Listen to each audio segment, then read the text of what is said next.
এই পৃথিবী বর্তমানে ক্লান্ত অবস্থায় পৃথিবীর সময় আমরা পার করছি। সারা পৃথিবীতে আল্লাহর আযাব গজব আসতেছে। নবীজি সাল্লাল্লাহু আলাইহি ওয়াসাল্লাম বলেছেন কিয়ামতের আগে ভূমিকম্প বেড়ে যাবে। আজকের এই সমাজে লক্ষ্য করে দেখুন, ভূমিকম্প দুদিন পরে পরেই হচ্ছে। তুরস্কে ভূমিকম্প হয়েছে, সিরিয়া ভূমিকম্প হয়েছে। শত শত নয়, হাজার হাজার মানুষ নয়, কোটি কোটি মানুষ এই ভূমিকম্পের কারণে ক্ষতিগ্রস্ত হয়ে গেছে, ইন্তেকাল করেছে। যারা বেঁচে আছে, অসহায় অবস্থায় বেঁচে আছে। একজন লোক দেখলাম সারা পৃথিবীকে নাচিয়েছে, এখন সে আজকে তার বাড়ি ধসে পড়ে যাওয়ার কারণে সে তাকিয়ে আছে আর চিন্তা করতেছে, হারে এক সময় ধনী ছিলাম, বিল্ডিং বাড়ি ছিল, আজকে এই ভূমিকম্পের কারণে এই বাড়ি নাই। আমরা আজকে এখানে যারা বসেছি প্রায় সবাই, এখানে অনেক চেয়ারম্যান আছেন, অনেক মেম্বার আছেন, আলহামদুলিল্লাহ। আমার এই বয়স থেকে যতদিন পর্যন্ত আমি ওনাকে চিনি, এমপি সাহেবকে চিনি, আমাদের এই শ্রীপুরের রোড ছিল না, এই শ্রীপুর রোড হয়েছে। জনসেবা এটা একটা সরকারি জারিয়া। মানুষের জীবনে এই সম্পদ, কোনো সম্পদই তার কবরে যাবে না। কিন্তু আপনার এই জীবনে যদি আপনার সম্পদকে, আপনার এই সেবাকে আপনি জনগণের জন্য করতে পারেন, জনগণকে যদি আপনি বিলিয়ে দিতে পারেন আপনার জীবনকে, তাহলে যিনি আপনার কবরকে জান্নাতের বাগান বানায় দিবেন তিনি কে? আল্লাহর নামটা একটু জোরে বলতে পারেন না? মাদ্রাসার ছাত্ররা অনেকেই আছেন, আপনারা একটু জোরে বলবেন। ওই যে পিছনে আছেন, আপনারা তো ইমানের আওয়াজ বেশি থাকার কথা। হ্যাঁ, একটু আলহামদুলিল্লাহ, সুবহানাল্লাহ, আল্লাহর নামগুলো একটু জোরে জোরে বলবেন। তো আসুন, এই সময় পর্যন্ত আল্লাহ পাক আমাদেরকে ভূমিকম্প থেকে বাঁচিয়ে দিয়েছেন। করোনার মহামারীর মতো একটা আযাব থেকে, গজব থেকে আমাদেরকে বাঁচিয়ে এই পর্যন্ত হায়াত যিনি বাড়িয়ে দিয়েছেন তিনি কে? সে আল্লাহর জন্য আরেকবার জবান খুলে পড়ছি আলহামদুলিল্লাহ। আমি আপনাদের সামনে লম্বা সময় আলোচনা করতে পারবো না।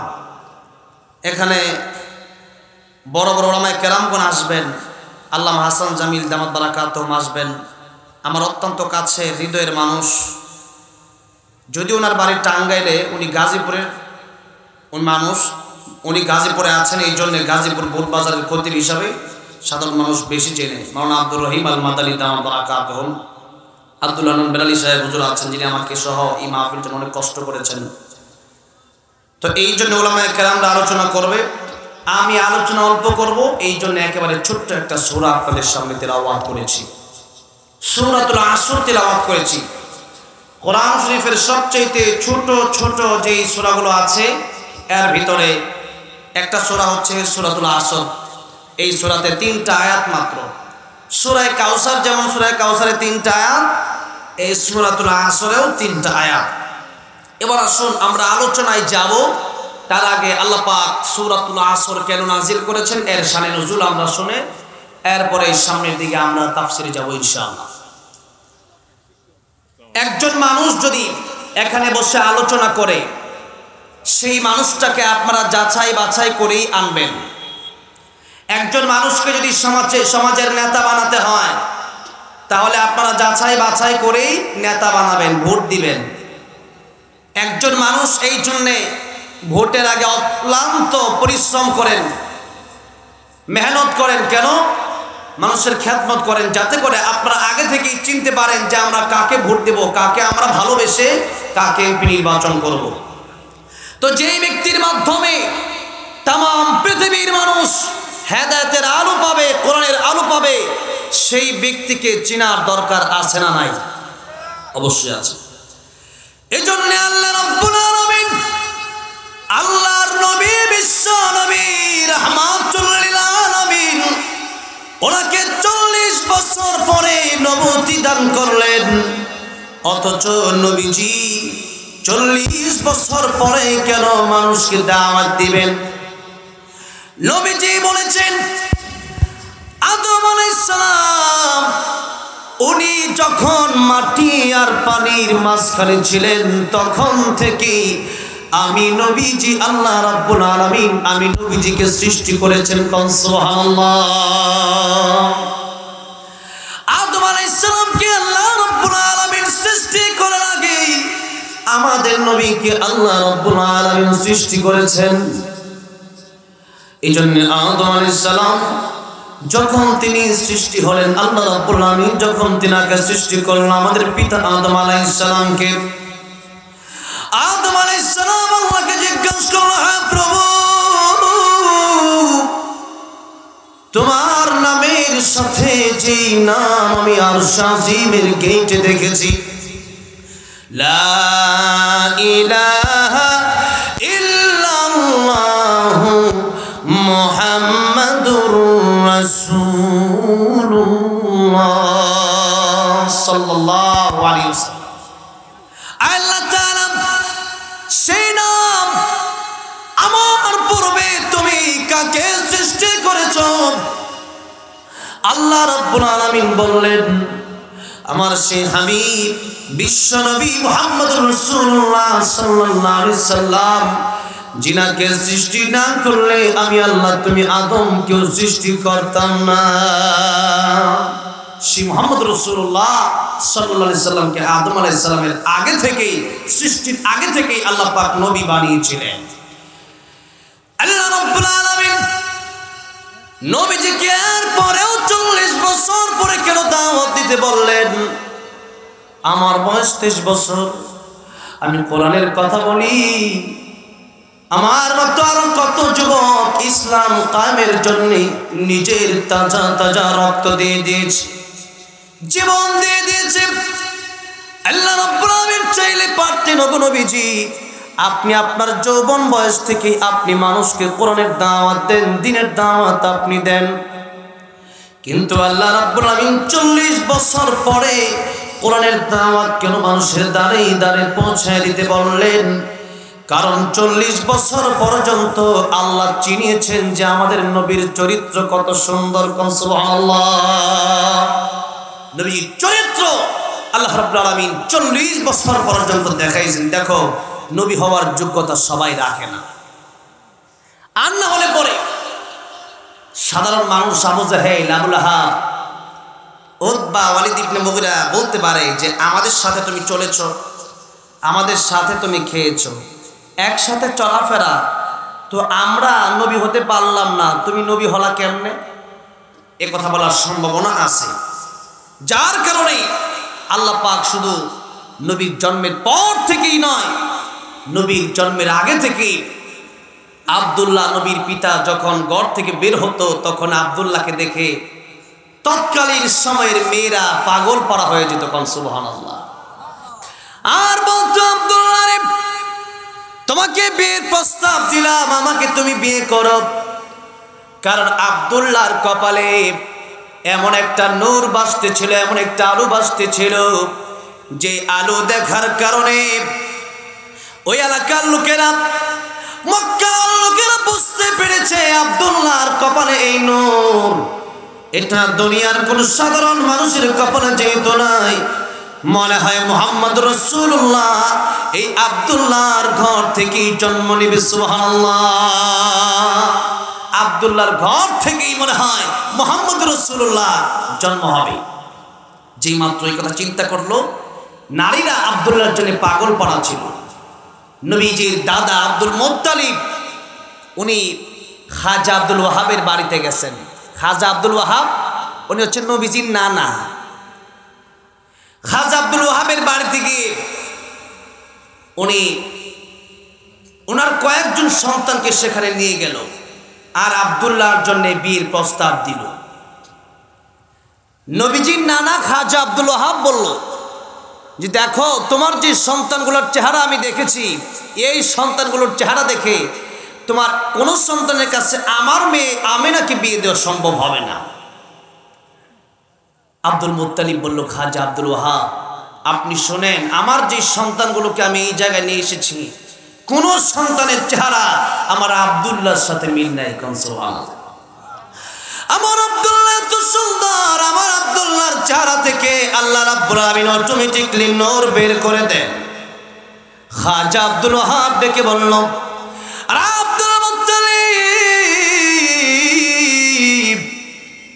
তোমার সমস্ত ছেলেদের চেহারা দেখে আমি বুঝতে পেরেছি আব্দুল্লাহর চেহারা এত সুন্দর হবে না, সুতরাং না দেখা পর্যন্ত তোমার আব্দুল্লাহর কাছে আমার আমিনাকে আমি বিয়ে দিতে পারবো না। আব্দুল মুত্তালিব বলল, ঠিক আছে, আমার সন্তানকে আমি আপনার সামনে এনে উপস্থিত করতে চাই। অনুমতি দেওয়া হলে পরে আব্দুল্লাহকে যেই মাত্র খাজা আব্দুল ওয়াহাব দেখলো, আব্দুল ওয়াহাব ডেকে বলল, রায় আব্দুল মুত্তালিব, জীবনে কত সন্তান দেখলাম, এত সুন্দর চেহারা আমি খাজা আব্দুল ওয়াহাবের জীবনে কোনোদিন আমি দেখি নাই। আব্দুল ওয়াহাব বলল, আব্দুল মুত্তালিব শোনো, এমন ছেলে আমি আমার জীবনে দেখি নাই, কিন্তু আমিনার মতো মেয়েও তুমি দেখো নাই। কন্যা সুবহানাল্লাহ। তোমার ছেলের কপাল থেকে যেরকম নূর চমকায়, আমার মেয়ে আমিনার কপাল থেকেও নূর চমকায়। কন্যা সুবহানাল্লাহ। যে মাত্র দেখা হয়ে গেল, বিবাহ শাদী হয়ে গেল, আল্লাহর নবী বিশ্বনবী রাহমাতুল লিল আলামিনের পিতা আব্দুল্লাহ, উনি এখন রাস্তায় বের হয়েছেন। মারিয়াম এক মেয়ে আব্দুল্লাহর জন্য পাগল। সে আব্দুল্লাহর দেখে সে দৌড়ে পলায়ন করলো। আব্দুল্লাহ জিজ্ঞাসা করলো, মারিয়াম, এতদিন তুমি আমার দেখলে আমার কাছে আসতে, আমার মহব্বত করতে, আমার ভালোবাসতে, আর আজকে আমাকে দেখে তুমি দূরে চলে গেলে, আর কারণটা কি জানতে পারি? মারিয়াম বলল, দেখো আব্দুল্লাহ, এতদিন তোমার কপালে যে নূর আমি দেখতে পেতাম, সেই নূরটা আজকে আমি দেখতে পারতেছি না। অর্থাৎ সেই নূর চলে গেছে আমিনার গর্ভে। এই জন্য আজকে থেকে তোমার প্রেমে আমি আর পাগল হব না। আমি তোমার জন্য পাগল হই নাই, আমি পাগল হয়েছে বিশ্বনবী রাহমাতুল লিল আলামিনের জন্য। আল্লাহু আকবার। আমি সেই নবীর জন্য পাগল হয়ে আমি চেয়েছিলাম আমি যেন সেই নবীর মা হতে পারি। আব্দুল মুত্তালিবের বিয়ের কিছুদিন পরে আব্দুল মুত্তালিবের ইন্তেকাল, আব্দুল্লাহর ইন্তেকাল হয়ে গেল।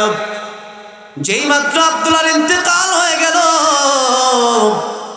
আমিনা যখন বাড়িতে থুতু ফেলে, ওনার থুতু থেকে মেশকে আম্বরের ঘ্রাণ বের হতে থাকে। এলাকার লোকেরা বলে, আব্দুল মুত্তালিব, আমিনা থুতু ফেলে থুতুর ভিতরে ঘ্রাণ কেমনে বের হয়? আমিনা কোন সুগন্ধি সে ব্যবহার করে, যে সুগন্ধি লাগানোর কারণে আমিনার শরীর থেকে এত সুন্দর ঘ্রাণ বের হয়। আর নিয়ম হলো, স্বামী মারা গেলে পরে স্ত্রী সে সুগন্ধি ব্যবহার করতে পারবে না, শোক পালন করবে। স্বামীর মৃত্যুতে, স্বামীর ইন্তেকালের কারণে শোক পালন করবে। কিন্তু আমিনা যখন রাস্তা দিয়ে হেঁটে যায়, তখন আমিনার শরীর থেকে এত সুন্দর ঘ্রাণ আমরা পাই, তার শরীর থেকে মেশকে আম্বরের ঘ্রাণ যেন আমরা পাই। আরে আব্দুল মুত্তালিব, এত সুন্দর ঘ্রাণ আমাদের জীবনেও কোনোদিন আমরা পাই নাই। রে আব্দুল মুত্তালিব, তোমার আমিনা তুমি জিজ্ঞাসা করো, এই মুহূর্তে তোমার আমিনা কেন সুগন্ধি ব্যবহার করে? একবার, দুইবার, তিনবার লোকেরা যখন কথাগুলো বলে, আব্দুল মুত্তালিব ডাক দিয়ে বলল, রে মুহাম্মদের দাদি, রে আব্দুল্লাহর মা, তোমার ছেলের স্ত্রীর মুখ থেকে মেশকে আম্বরের ঘ্রাণ বের হয় কিভাবে সম্ভব? নবীজির দাদি আমিনাকে গিয়ে বলল, রে আমিনা, তোমার মুখ থেকে, তোমার জবান থেকে এত সুন্দর মেশকে আম্বরের ঘ্রাণ কিভাবে বাহির হয়? রায় আমিনা, তোমার শরীর থেকে এত সুন্দর ঘ্রাণ বের হয়, তুমি কোন সুগন্ধি ব্যবহার করো বলো? আর এই সময় কয়েকদিন হলো তোমার স্বামী আব্দুল্লাহর ইন্তেকাল হলো, তুমি এই মুহূর্তে কেন খুশবু ব্যবহার করো? আমিনা ডাক দিয়া বলল, রে আমার শ্বশুর আব্বা জান, ও আমার শ্বশুর আম্মা জান, আমি আমার এই মুহূর্তে কোনো খুশবু আমি ব্যবহার করি না। আব্দুল্লাহর ইন্তেকালের পর থেকে আমি তো অবশ্যই সুখ পালন করতেছি, কিন্তু আমার পেটের ভেতরে, আমার গর্ভের ভেতরে যে সন্তান আছে, আমি যখন থুতু ফেলি তখন আমার থুতু থেকে অটোমেটিকলি মেশকে আম্বরের গ্রাম বের হয়।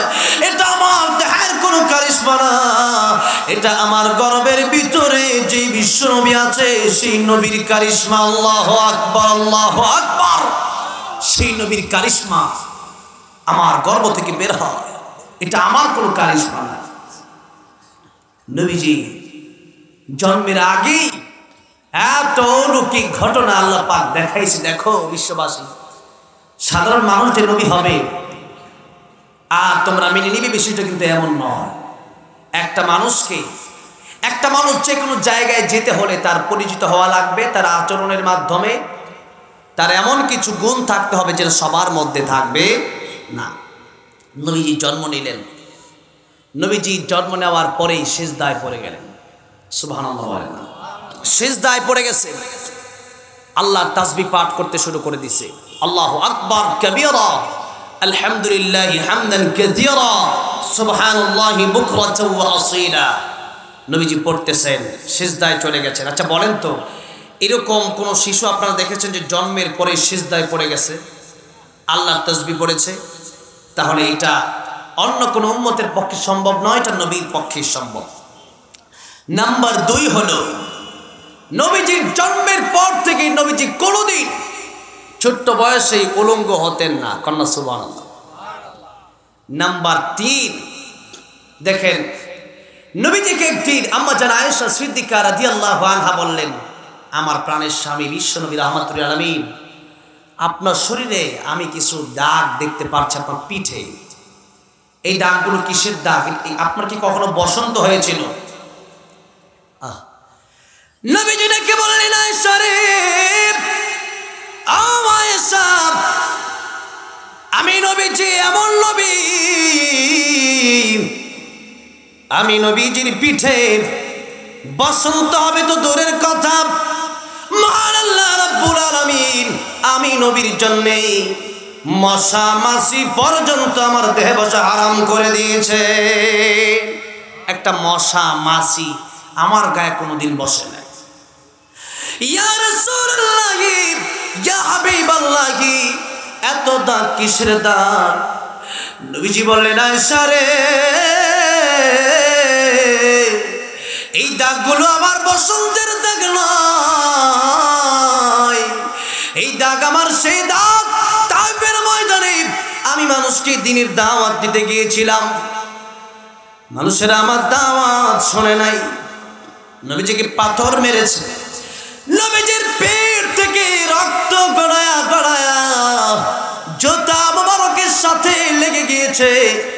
আল্লাহ পাক জিবরাইলকে পাঠিয়েছেন, রে জিবরাইল, আমার নবীর কাছে যাও, আমার নবীর কাছে গিয়ে বলো, অন্যান্য নবীরা তো তাদের উম্মতকে বদদুয়া করেছে, কওমে লূতকে আমি আল্লাহ ধ্বংস করে দিয়েছি, নূহ আলাইহিস সালামের উম্মতকে আমি আল্লাহ ধ্বংস করে দিয়েছি। এরকম ভাবে আমার নবীও কি এরকমটা চায় কি চায় না? আমার নবী যদি বলে তায়েফের জমিনকে এখন উল্টে দিতে পারি আমি আল্লাহ তাআলা, যেই মাত্র বলেছে আল্লাহ নবী বিশ্ব নবী রাহমাতুল লিল আলামিন ডাক দিয়া বলল, জিবরাইল, আমার এই উম্মতকে যদি আমি নবী দাওয়াত দিতে না পারি তাহলে আমার উম্মত আগামীতে জান্নাতে যাবে কেমনে? সুতরাং উম্মতকে ধ্বংস করা যাবে না। সেই তায়েফে আমি গিয়েছি, তায়েফে এখন যেই ফলের বাগান, আলহামদুলিল্লাহ, এত ফল ফলাদি তায়েফে মনে হয় সৌদির আর কোনো জায়গায় এত ফল ফলাদি আপনি পাবেন না। মক্কাতে পাবেন, তবে তায়েফে হচ্ছে অনেক বড় একটা বাজার আছে, শুধু ফলের বাজার।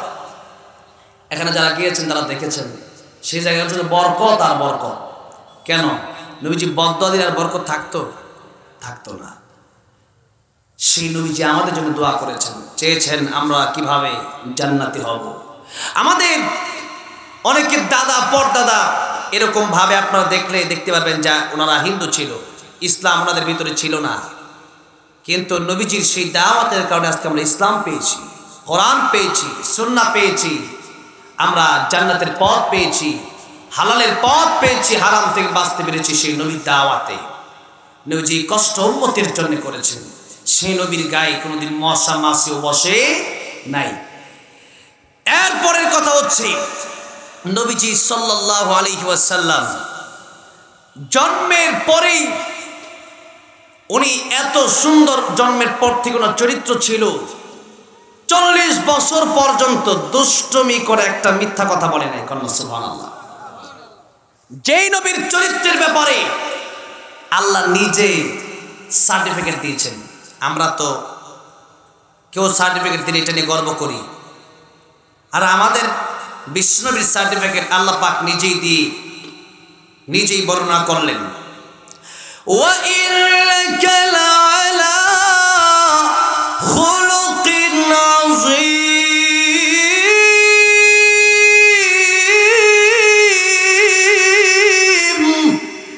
আল্লাহ রাব্বুল আলামিন বলেন, ওগো নবীজি, মহান চরিত্র আপনাকে দিয়েছি, যে মহান চরিত্র আপনার আছে, এই মহান চরিত্রের মাধ্যমে আপনি গোটা মানুষকে, গোটা জাতিকে আপনি দাওয়াত দেন। আর নবীজির চরিত্র দেখে মানুষ কালিমা পড়ে পড়ে মুসলমান হয়ে গেছে। তরবারির জোরে, বন্দুকের জোরে ইসলাম আসে নাই, ইসলাম এসেছে শান্তির মাধ্যমে, সুন্দর চরিত্রের মাধ্যমে ইসলাম এসেছে। সেটা আজকে আমরা অনেকে বিশ্বাস করতে চাই না, অথচ নবীজি সাল্লাল্লাহু আলাইহি সাল্লামের চরিত্রকে যিনি বিশ্বনবী, যিনি রাহমাতুল লিল আলামিন, যিনি ইহুদির বাড়িতে গেছে, ফাতেমার ঘরে খাবার নাই, ইহুদির বাড়িতে গেছে, গিয়া বললো ইহুদি কাজ করার সুযোগ আছে? ইহুদি বলল কাজ করার সুযোগ আছে, ওখানে দেখো কুয়া আছে, কুয়া থেকে পানি উঠায় উঠায় আমার খেজুর বাগানে তুমি পানি দাও। নবীজি এক এক বালতি করে পানি দিচ্ছেন। নবীজি দিন মজুরের, আমরা কোনো কাজকে ছোট করে দেখব না, হারাম খাবো না, আর কোনো কাজকে ছোট করে দেখব। একজন রিক্সা চালা, তাকে থাপ্পড় দেওয়া যাবে, মনে চাই যে থাপ্পড় মারে, কিন্তু দেওয়া যাবে না, কারণ আল্লাহ আপনার দিয়ে পরীক্ষা করতেছে যে আপনি কতটুকু মানতেছেন, আর তার আল্লাহ পাক না দিয়ে পরীক্ষা করতেছে। সুতরাং কাউকে আল্লাহ পাক দিছে, কাউকে দেয় নাই, এর বাইরের দুনিয়াতে কেউ যাবে, আমার আছে আরেকজনের নাই, আরেকজনের আছে আরেকজনের নাই। আল্লাহ পাক বলেন, তোমরা সমস্ত অবস্থায় আমার শুকর আদায় করো, ওয়াশকুরুনি ওয়ালা তাকফুরুন, শুকর আদায় করো, নাফরমানি করবা না। আল্লাহ পাক বলেন যে যাদের আছে তারা শুকরিয়া আদায় করো, যাদের আছে হজ ফরজে হজ করো, যাকাত হইছে, যাকাত দেন না আপনারা অনেকে, যাকাতটা দিয়ে দিবেন। আপনার এত টাকা পয়সা, আপনি কবরে যেতে পারবেন না। এই সম্পদ কিয়ামতের কঠিন ময়দানে যাকাত না দিলে পরে এটা সাপ হয়, আর বলবে আমি তোর সেই সম্পদ, গচ্ছিত সম্পদ, যে সম্পদ তুই যাকাত দেস নাই, আজকে আল্লাহ পাক সাপ বানায় দিস। এই জন্য সম্পদের যাকাত আমাদের দিতে হবে। এবার আসুন, যাদের আছে তারা অপর যাদের নাই এদের উপর জুলুম করা যাবে? আল্লাহ ইনসাফের বিচার কিয়ামতের ময়দানে কায়েম করবে। আমরা যদি বেইনসাফের বিচার এখন করি, তাহলে কিয়ামতের কঠিন ময়দানে আল্লাহ পাক ইনসাফের বিচার করে এটার বদলা আল্লাহ পাক নিয়ে নেবে। এই জন্য দিন মজুরের কাজ করতে গেছে ইহুদির বাড়িতে, পানি দিতে দিতে এক মুহূর্তে বালতিটা কুয়ার ভিতরে পড়ে গেছে। ইহুদি এসে ডাক দিয়ে বলল, রে মুহাম্মদ সাল্লাল্লাহু আলাইহি ওয়াসাল্লাম, ও মুহাম্মদ বালতিটা কোথায়? নবীজি বললেন, ইহুদি রে, বালতিটা কুয়ার ভিতরে পড়ে গেছে। নবীজি যেই মাত্র বললেন বালতি কুয়ার ভিতরে পড়ে গেছে, ইহুদি আমার নবী, যেই নবীর শরীরে মশা মাছি বসা হারাম ছিল, সেই নবীকে একটা থাপ্পড় দিয়ে দিছে। নাউজুবিল্লাহ বলে নবীরে থাপ্পড় দিছে। নবীর বিরুদ্ধে কেউ কথা বললে কোনো ইমানদার মুমিন মুসলমান সহ্য করতে পারে? লা ইউমিনু আহাদুকুম হাত্তা আকুনা আহাব্বা ইলাইহি মিন ওয়ালিদিহি ওয়া ওয়ালাদিহি ওয়ান নাস আজমাইন। এই জন্য আমাদের পিতাকে গালি দেয়, আমাদের মাতাকে গালি দেয়, আমরা প্রতিবাদ না করলেও, আমার ব্যক্তিগতভাবে আমার আঘাত করে আমি তার বিরুদ্ধে আন্দোলন না করলেও বিশ্ব নবীর বিরুদ্ধে কথা বললে কোন মুমিন মুসলমান সেটা সহ্য করতে পারে না। নবীজিকে আঘাত করবে আর ইমানদার সহ্য করবে, এটা কঠিন কালেও হতে পারে। সে ব্যক্তি ইমানদার না, তার ইমান পরিপূর্ণ না। নবীজিকে ভালোবাসতে হবে। কিয়ামতের কঠিন ময়দানে আপনার বাপ, আপনার মা, আপনার ভাই, আপনার বোন সব দৌড়ে পালাবে, বলবে আমি তোর চিনি না। কিন্তু আল্লাহর নবী বিশ্ব নবী রাহমাতুল লিল আলামিন হাউজে কাউসারের পানি নিয়ে উম্মতের জন্য দাঁড়ায় থাকবে। উম্মতেরা জাহান্নামে যদি যায়, আল্লাহর নবী ডাক দেয়া বলবে, হ্যাঁ প্রভু, একটা উম্মত যতক্ষণ পর্যন্ত জাহান্নামে থাকবে আমি নবীজি জান্নাতে যেতে চাই না। সুবহানাল্লাহ। কোন নবীর উম্মত আমরা হইছি? সমস্ত নবীরা বলবে নাফসি, আমাদের নবী বলবে উম্মতি উম্মতি ইয়া রাব্বি হাবলি উম্মতি। এই জন্য সেই নবীকে ভালোবাসা, এটা আমাদের ইমানের প্রয়োজন, ইমানের দাবি কিনা, এটা ইমানের দাবি। ইমান যদি আপনার থাকে অবশ্যই আল্লাহ নবীকে আপনার কলিজা দিয়ে ভালোবাসতে হবে, জীবনের চাইতেও বেশি ভালোবাসতে হবে।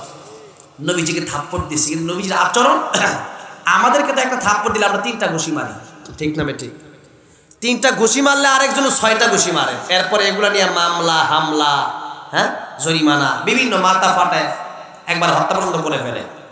সেই দিকে আমরা যদি যাই তাহলে এটা নবীর আদর্শ হলো না। নবীর আদর্শ হলো আমার কেউ একটা গালি দিছে তা আমি সহ্য করে নিই, কারণ আমার এই গালির জন্য আমার দেওয়ার দরকার নাই। কিয়ামতের ময়দানে বিচার করবে কে? আল্লাহ বিচার করবে। আল্লাহ নবী থাপ্পড় দিলেন না। কি চরিত্র, চরিত্র কাকে বলে? অথচ নবীজির গায়ে 4000 চমকের শক্তি আল্লাহ পাক দিয়ে দিয়েছিল। সুবহানাল্লাহ। নবীজি সাল্লাল্লাহু আলাইহি সাল্লাম উনি এরপরেও থাপ্পড় দিলেন না। নবীজি চলে যেতে চাইলেন, নবীজিকে কিছু খেজুর দিল, নবীজি চলে যেতে চাইলেন। এরপরেও ইহুদি ওর গালি থামায় না। ইহুদি বলতেছে যে তুমি এরকম একটা কাজ করলে, আমার বালতিটা তুমি কুয়ার ভিতরে ফেলে দিলা, এটা আমার খুব খারাপ লাগছে। নবীজি যখন তার গালি দিছে তখন নবীজি সহ্য করতে পারল না। নবীজি কুয়ার কাছে গিয়ে ডাক দিয়ে বলল, রে কুয়া, আমি শুধু মানুষের জন্য রহমত নই, আমি নবী শুধু জিনের জন্য রহমত নই, আমি নবীজি সাগরের জন্য রহমত, দরিয়ার জন্য রহমত, নদীর জন্য রহমত, গাছ গাছালির জন্য রহমত, পাক পাখালির জন্য রহমত। আমি নবীজি তুই কুয়ার জন্য রহমত, কুল কায়নাতের জন্য আমি নবী রহমত, দুনিয়ার জন্য আমি নবী রহমত, আখিরাতের জন্য আমি নবী রহমত, রাখো তোর জন্য আমি নবীজি রহমত। ও কুয়া, তোর পানির জোয়ার বাসায় দে, বালতিটা আল্লাহর হুকুমে আমার হাতে এনে দে। যেই মাত্র বলছে এমনি কুয়ার ভিতরে জোয়ার শুরু হয়ে গেছে। আল্লাহর নবীর হাতে অটোমেটিকলি বালতিটা পৌঁছে গেছে। নবীজি বালতিটা নিয়ে ইহুদিরে দিছে। ইহুদি চিন্তা করে, এমন লোক তো জিন্দেগিতে দেখি নাই, থাপ্পড় আমি তারা দিলাম, সে আমরা থাপ্পড় দেয় না। কি সুন্দর ব্যবহার, তার চেহারা এত সুন্দর, তার চেহারা দেখে আরো বেশি পাগল হয়ে গেছে। এতক্ষণ খেয়াল না করলেও তার এখন খেয়াল হয়েছে যে নবীজির চেহারার নবীজির চেহারার আলোতে কাবা শরীফের দেওয়াল পর্যন্ত আলোকিত হয়ে যেত। সুবহানাল্লাহ। তোমার সৃষ্টি যদি হয় এত সুন্দর, না জানি তাহলে তুমি কত সুন্দর, কত সুন্দর, দুনিয়া সুন্দর, মানুষ সুন্দর, আসমান সুন্দর, জমিন সুন্দর, সুন্দরে সুন্দরে পাল্লা, জানি না কত সুন্দর তুমি আল্লাহ, জানি না কত সুন্দর তুমি আল্লাহ। সুবহানাল্লাহ, সেই নবীর চেহারার আলোতে কাবা শরীফের দেয়াল আলোকিত হয়ে যেত। তো চেহারা দেখলে তো একটা মায়া লাগার কথা। নবীজির চেহারা দেখুন, কেউ দেখুন তার খেয়াল হয়েছে এত সুন্দর চরিত্র বিশ্ব নবী ছাড়া কারো হতে পারে না। এত সুন্দর চরিত্র বিশ্ব নবী ছাড়া কারো হতে পারে না। ইহুদি পাগল পাড়া হয়ে গেছে, নবীজি চলে গেছে বালতি দিয়া। ইহুদি তার হাতটারে জমিনের উপর রেখে তার হাতটা কেটে ফেলছে, যে এই হাত নিয়ে আমি কিয়ামতের কঠিন ময়দানে আল্লাহর সামনে দাঁড়াতে চাই না। এখনো তার ভিতরে শান্তি নাই। দেখবেন খারাপ কাজ করলে ভিতরে অশান্তি লাগে কি লাগে না? ভালো কাজ করলে ভিতরে এমনি অটোমেটিক নিজেই শান্তি লাগে। আর আপনি জুলুম করবেন, আপনি অন্যায় কাজ করবেন, তো অটোমেটিকলি আপনার ভিতরে খারাপ লাগবে, কষ্ট লাগবে। তার ভিতরে কষ্ট শুরু হয়ে গেছে। নবীজির দরবারে গিয়ে হাজির হয়ে গেছে। আসসালাতু ওয়াসসালামু আলাইকা ইয়া রাসূলুল্লাহ, আসসালাতু ওয়াসসালামু আলাইকা ইয়া হাবিবাল্লাহ, ইয়া রাসূলুল্লাহ, ইয়া হাবিবাল্লাহ। ওগো নবীজি, আপনি কি অনুমতি দিবেন আপনার ঘরে ঢোকার জন্য? আপনি কি পারমিশন দিবেন? নবীজি বলেন নাই আমার ঘরে আসা যাবে না, আমার তুমি একটু থাপ্পড় দিছো, এই কথা বলেন নাই। বলছে ঠিক আছে, যা করছো করছো, আসো ঘরে আসো। কি সুন্দর চরিত্র দেখেন। নবীজি বলেন আসো ঘরে আসো। নবীজির ঘরের ভিতরে যখন প্রবেশ করলো ইহুদিরা বলে হুজুর, যেই হাতে আপনার থাপ্পড় দিয়েছি ওই হাতটা আমি কেটে ফেলে দিয়েছি। কিয়ামতের কঠিন ময়দানে আল্লাহর সামনে এই হাত নিয়ে দাঁড়াতে চাই না। ইয়া রাসূলুল্লাহ, এই যে হাত কেটে হাত আরেক হাতে ধরে নিয়ে আসছি। নবীজি উনি তো রহমতের নবী, উনি এই হাতটা তার চলে যাবে এটা চান নাই। নবীজির লালা মোবারকে ছিল পৃথিবীর শ্রেষ্ঠ মেডিসিন। কি ছিল? শ্রেষ্ঠ মেডিসিন ছিল। আবু বকর সিদ্দিক রাদিয়াল্লাহু আনহু উনি গারে সৌরে একটা পা দিয়া সাপের গর্ত আটকে রাখছে, সাপে দংশন করছে। কিতাবের ভিতরে লেখা হয় সেই সাপ নবীজিকে দেখার জন্য আসতে চেয়েছিল। সুবহানাল্লাহ। আবু বকর কাঁদতেছে, নবীজির ঘুম ভেঙে গেছে। আবু বকরের চোখের পানি নিজের অজান্তেই নবীজির দেহম্বর্গ পড়ে গেছে। নবীজির ঘুম ভাঙার পরে নবীজি ডেকে বলল, রে আবু বকর, বাড়ির কথা মনে পড়ে গেছে বুঝি? আবু বকর সিদ্দিক রাদিয়াল্লাহু আনহু ডেকে বলে, ইয়া রাসূলুল্লাহ, ইয়া হাবিবাল্লাহ, ওগো নবীজি, বাড়ির কথা কেন মনে পড়বে? আল্লাহর কসম করে বলে, যেদিন থেকে কালিমা পড়ে মুসলমান হয়ে গেছি, নিজের জীবনের চাইতেও বেশি আপনি নবীকে ভালোবাসি। তখন নবীজির বাড়ির কথা মনে পড়ে কাঁদবো? তা আবু বকর কেন কাঁদো? ইয়া রাসূলুল্লাহ, ইয়া হাবিবাল্লাহ, ওগো নবীজি, সাপে দংশন করেছে। কাঁদতে না চাইলে অটোমেটিকলি চোখের পানি বের হয়ে যায়। নবীজি বলল, আবু বকর,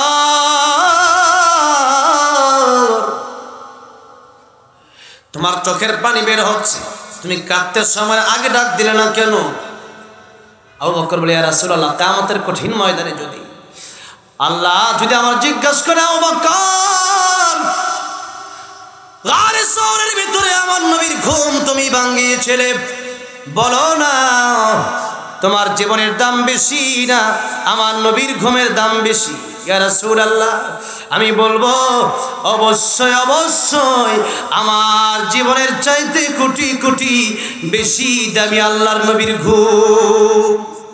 আর তো জোরে করো না সুবহানাল্লাহ। আমার ঘুমের, আমার জীবনের চাইতে বেশি আপনার ঘুমের দাম। নবীজি, আল্লাহ যদি জিজ্ঞাসা করে, আবু বকর, আমার নবীর, আমার হাবিবের ঘুম তুমি কেন ভাঙালে? আমি জবাব দিতে পারবো না। এই জন্যে আপনার ঘুম আমি ভাঙাইনি। নবীজি লালা মুবারক, নবীজি থুতু মুবারক দিয়া যেখানে সাপে কামড় দিছে এখানে লাগায়া দিছে, সাথে সাথে সাপের বিষ পানি হয়ে গেছে। সুবহানাল্লাহ। সাপের বিষ পানি হলো লালাতে তোমার, সাপের বিষ পানি হলো লালাতে তোমার। আবু বকর সুস্থ হলো, মুজিজা তোমার তুমি, পেয়ারা খোদার তুমি, হাবিবুল্লাহর। জগতের চাঁদ তুমি, জগতের চাঁদ তুমি, নবীজি আমার। ইহা পরকালে তুমি, দয়ার ভান্ডার তুমি, পেয়ারা খোদার তুমি, হাবিবুল্লাহর। দ্বিখণ্ডিত চাঁদ হলো ইশারায় তোমার, দ্বিখণ্ডিত চাঁদ হলো ইশারায় তোমার। কাফির মুশরিক মুসলিম হলো মুজিজা তোমার, তুমি পিয়ারা খোদার, তুমি হাবিবুল্লাহর। জগতের চাঁদ তুমি, জগতের চাঁদ তুমি, নবীজি আমার। ইহা পরকালে তুমি, দয়ার ভান্ডার তুমি, প্যারা খোদার তুমি, হাবিবুল্লাহ। আমার নবীজি যে মাত্র দেখলেন তার হাতটা কাটা, ইহুদির হাতটা নিয়ে সুপার গ্লু দিয়ে যেমন প্লাস্টিক লাগায়, আঠা দিয়া প্লাস্টিক লাগায়, নবীজি তার লালা মুবারক দিয়া প্লাস্টিক যেমনে লাগায় এমনি হাতটা লাগায় দিছি। আগে যেমন হাত ছিল এর চাইতে দ্বিগুণ শক্তিশালী হাত আবার ইহুদির হয়ে গেছে, শক্তিশালী হাত আবার হয়ে গেছে। ইহুদি ডেকে বলল, ইয়া রাসূলুল্লাহ, ইয়া হাবিবাল্লাহ, ওগো নবীজি বুঝতে পারি নাই, ভুল হয়ে গেছে, আমাকে আপনি কালিমা পড়ে মুসলমান বানায় দেন, আমার পড়ায় দেন লা ইলাহা ইল্লাল্লাহু মুহাম্মাদুর রাসূলুল্লাহ সাল্লাল্লাহু আলাইহি সাল্লাম। কালিমা পড়ে মুসলমান হয়ে গেছে। কি দেখে মুসলমান হয়েছে? কি তরবারির আঘাতে নাকি সুন্দর আচরণের কারণে? কি বলেন? সুন্দর আচরণের কারণে, তরবারের কারণে নয়। এরকম অসংখ্য অগণিত মানুষ নবীজির চরিত্র দেখে কালিমা পড়ে মুসলমান হয়ে গেছে। আর 2 মিনিট সময় আছে আমার, শাহ নজরুলের কথাটা বলে দিই। নবীজিকে এত কিছু, এত চরিত্র দেখায়া আল্লাহ পাক বলে, নবীজি এবার আপনি 40 বছর হয়ে গেছে, অনেক মানুষ দেখছে আপনার অলৌকিক ঘটনা, আপনি এবার কোরআনের দাওয়াত দেন। নবীজি বলল, তোমরা পড়ো লা ইলাহা ইল্লাল্লাহু মুহাম্মাদুর রাসূলুল্লাহ। আবু জাহেল, আবু লাহাব বলল যে এই কথা তুমি বলে তুমি ক্ষতিগ্রস্ত হয়ে গেছো। যেই মাত্র বলছে ক্ষতিগ্রস্ত হয়ে গেছো, আল্লাহ এটা বরদাস্ত করতে পারলেন না।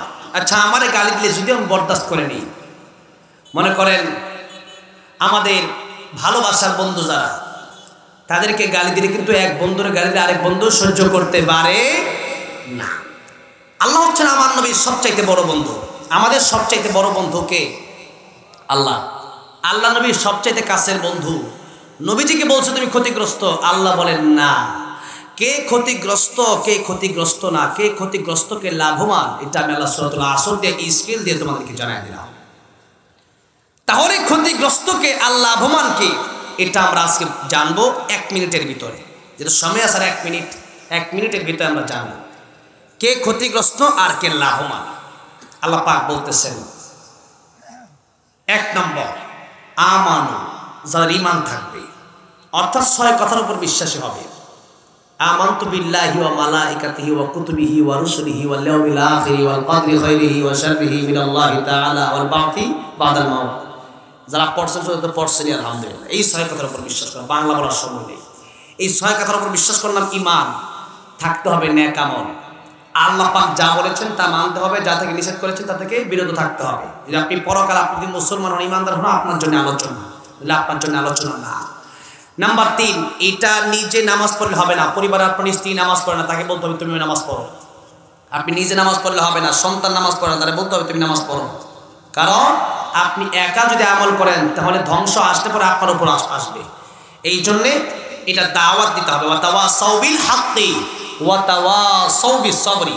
আর এই জীবনকে যদি আপনি ইসলামের জন্য কোরবান করতে চান, অনেক আযাব আসবে, মুসিবত আসতে পারে, ধৈর্য ধারণ করতে হবে। এই ইসলামের জন্য জীবন দেওয়া লাগতে পারে।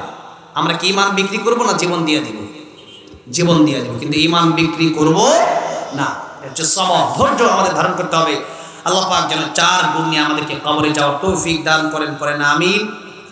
অল্প সময়ের ভিতরে আজান হবে। আমি আপনাদের অত্র এলাকারই সন্তান, যদিও এই মাহফিলটা আজকে ফার্স্ট এসেছি। আমার বাড়ি হচ্ছে বর্মি সিটপাড়া এলাকায়। আমাদের এলাকার অনেক আলহামদুলিল্লাহ অনেক লোক এখানে আসছেন, চেয়ারে বসে আছেন অনেক সম্মানিত লোক। আমি অনেককেই চিনি, যদিও এখানে মাহফিলে আসি নাই। প্রায় 2-3 বছর ধরে অনেককে আমার দেখা হয়েছে, অনেকের সাথে স্টেজে আমার দেখা হয়েছে। তো এই জন্যে এই মাহফিলটা এমপি সাহেব ওনার ভাই আমাকে দাওয়াত করছে। ওনারা অনেক কষ্ট করেছেন, ওনারা ইসলাম প্রিয় মানুষ, আল্লাহর কোরআন প্রিয় মানুষ। ওনারা আল্লাহ পাক ওনাদেরকে ন্যায় খায়ের দান করে, এবং বিশেষ করে যার জন্য আজকের এই মাহফিল করা হয়েছে মরহুম ইসমাইল বাগমার, ওনাকে যেন আল্লাহ পাক জান্নাতের আলা মাকাম দান করে। আপনারা সকলে পড়েন আমিন। এই মাহফিলের উসিলায় যেন আল্লাহ পাক সকলকে মাফ করে দেন, বলেন আমিন। আল্লাহ পাক এই মাহফিলের উসিলায় আমাদেরকে দুনিয়াতে শান্তি, পরকালে চির মুক্তি দিয়ে জান্নাতের মালিক বানায় দেন, বলেন আমিন। আসসালামু আলাইকুম ওয়া রাহমাতুল্লাহি ওয়া বারাকাতুহু।